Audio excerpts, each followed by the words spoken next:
kuomba jinsi tupasavyo, lakini Roho mwenyewe hutuombea kwa kuugua kusikoweza kutamkwa. Nimesema kwamba yamkini wewe unawaza hivi, unawaza Mungu, yani sijui Mungu yani nipate gari na mimi niona gari.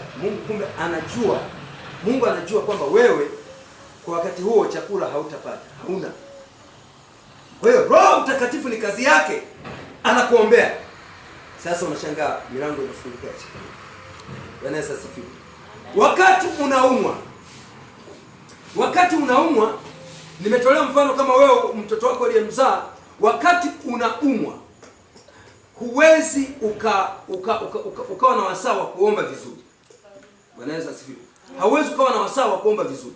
Lakini Roho Mtakatifu anakuombea. Unaweza ukawa umezidiwa, hauwezi kufungua hata midomo, lakini Roho Mtakatifu anakuombea kwa Mungu ya kwamba Mungu, huyu mtoto wako huyu anaumwa.